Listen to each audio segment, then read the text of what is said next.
je ne travaillais pas.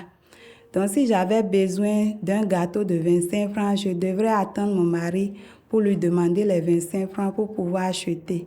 Donc, cela me donnait beaucoup de soucis parce que je voyais déjà l'évolution de mes camarades qui étaient à l'école avec moi. Donc, cela me faisait vraiment de la peine. Betty Ho, Ma vie racontée. Histoire pour l'égalité. Bonjour à toutes et à tous. Bienvenue dans Betty Ho, le podcast qui donne la parole aux jeunes filles et aux jeunes femmes des communautés rurales. Je suis Anastasie, mentor pour Batonga, et je suis heureuse de vous présenter les histoires de mes petites sœurs et de mes grandes sœurs. Ce sont des adolescentes et des jeunes femmes qui les ont interrogées. Dans ce 6e épisode, Gloria, lycéenne, et Jeanne-Élise, apprentie couturière, rencontrent Élodie, une business coach.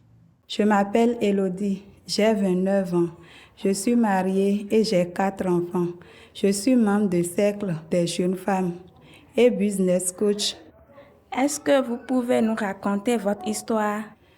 Moi, j'étais élève en classe de première en 2012 quand j'avais piqué une grossesse et mes parents m'ont envoyé chez l'auteur de ma grossesse. Donc, après l'accouchement, je ne faisais rien pendant 5 ans. Donc, j'avais eu aussi mon deuxième bébé. J'étais là, je m'occupe de ma maison, mon mari et mes enfants. Je ne travaillais pas. Donc, si j'avais besoin d'un gâteau de 25 francs, je devrais attendre mon mari pour lui demander les 25 francs pour pouvoir acheter. Donc, cela me donnait beaucoup de soucis parce que je voyais déjà l'évolution de mes camarades qui étaient à l'école avec moi. Donc, cela me faisait vraiment de la peine. Et après ces 5 années, qu'est-ce qui a changé? Après ces 5 années, j'étais là. Un jour, quand certaines personnes sont venues dans notre maison, elles nous ont parlé de la fondation Batonga. C'est comme ça que j'ai été enregistrée dans le club de leadership. Donc, j'avais commencé par aller au club. Et dans ces clubs, on nous enseignait beaucoup de leçons. Et un jour, j'étais revenue du club et j'ai partagé ces leçons avec mon mari. Je lui ai dit qu'au club là-bas, on nous a appris comment commencer une activité et comment aussi gérer nos économies. Donc, je lui ai proposé en même temps que moi, j'allais commencer ma propre activité génératrice de revenus. Donc, sa première question, c'était de savoir si moi, je suis capable de gérer une activité qui va vraiment porter son fruit. Et je lui ai dit oui, que je peux. Donc, il m'a promis qu'il allait m'aider financièrement. Si je lui donne la preuve que je peux vraiment réussir. Donc, je lui ai dit oui, que je vais lui donner la preuve. Bon, lorsqu'il a dit ça, il avait des doutes sur moi parce qu'il ne croyait pas que je pouvais m'en sortir. Et je l'ai prouvé le contraire en fait. Je l'ai prouvé que je peux le faire. Comment avez-vous trouvé l'argent? En ce moment, nous étions à l'approche de la période des noix d'anacarde. Donc, j'aidais les gens dans les champs à ramasser les noix d'anacarde. Et le peu qu'on me donnait, je mettais l'argent là de côté. Donc, à la fin de cette période, je suis allée voir ma maman qui est au village. Et je lui ai dit ce que je voulais faire. Donc, elle m'a proposé que si elle vend à manger les matins, moi, je devais vendre les soirs. Donc, j'ai vendu pendant 3 mois. Et l'argent que j'ai gagné pendant 3 mois là, c'est ça que j'ai pris pour compléter à l'autre argent. Je suis venue, j'ai montré à mon mari et il était vraiment fier de moi. Donc, il m'a complété l'argent et j'ai pu ouvrir une petite boutique. Je vends des habits pour les jeunes filles et jeunes garçons, les chaussures et aussi des tissus paille. Ça, c'est votre activité.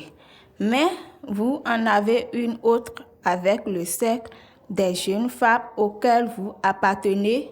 Oui, dans mon cercle, nous produisons du maïs et nous vendons.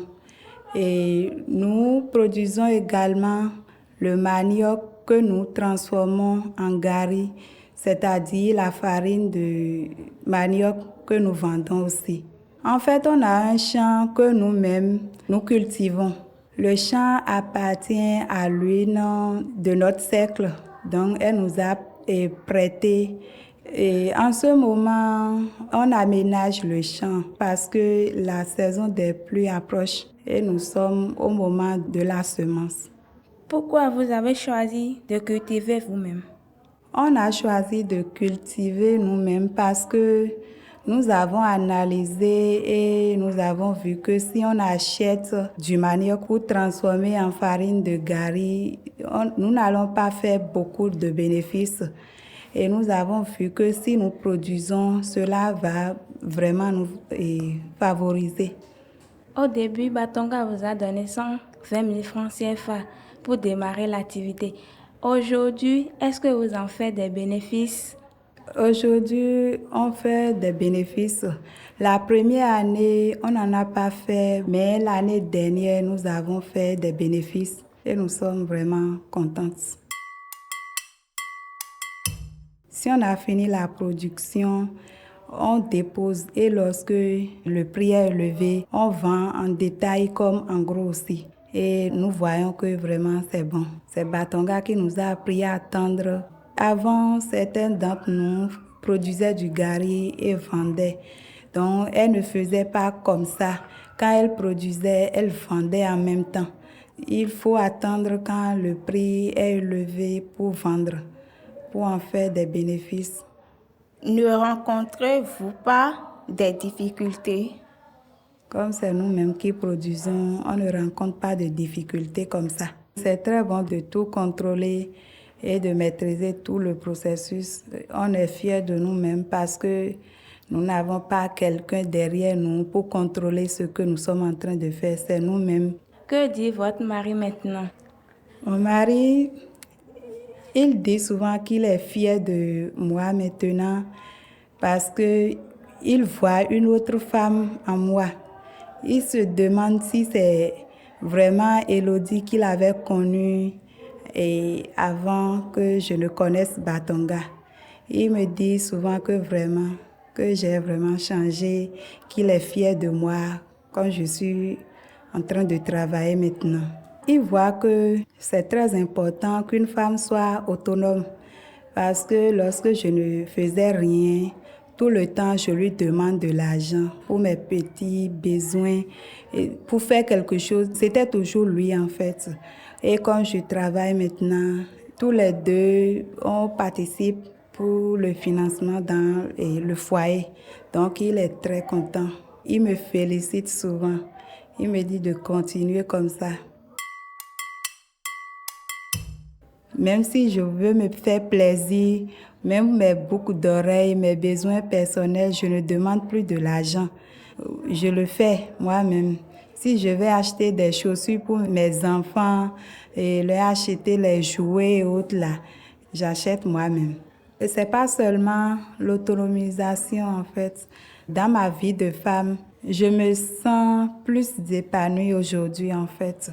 Et vous, qu'est-ce que vous pensez de votre parcours? Et je suis très contente, je suis fière de moi aujourd'hui pour la femme que je suis devenue aujourd'hui grâce à Batonga. Mais c'est Batonga qui m'a donné le courage et qui m'a montré comment démarrer une activité et comment faire pour réussir. Donc je suis très fière de moi aujourd'hui. Et non seulement ça, j'ai été choisie pour être business coach. Une business coach, c'est une femme dynamique, dévouée, tolérante et qui est capable de conduire un groupement de jeunes femmes dans leur activité.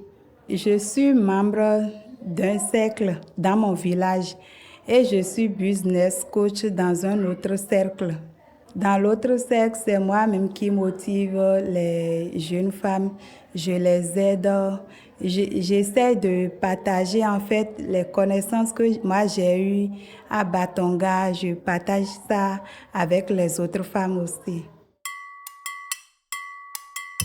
Quels conseils voulez-vous donner aux jeunes femmes? Comme conseil, je tiens à dire aux jeunes femmes que dans cette vie, il ne faut pas se décourager parce qu'on a piqué une grossesse sans avoir un travail ou une activité qui va apporter de l'argent. Il ne faut pas se décourager, il faut se relever, se fixer des objectifs et tout faire pour les atteindre. Donc, il n'y a pas de désespoir. Même si on a arrêté l'école, tout n'est pas terminé. On peut faire quelque chose et s'en sortir dans la vie. Je suis exemple de cela. Vous venez d'écouter Gbetero, le podcast de Batonga. S'il vous a plu, n'hésitez pas à le diffuser et à nous le dire sur nos réseaux sociaux. Dans l'épisode 7, nous découvrirons un cercle de jeunes femmes. Rendez-vous dans 3 semaines. Gbetero, Ma vie racontée. Histoire pour l'égalité.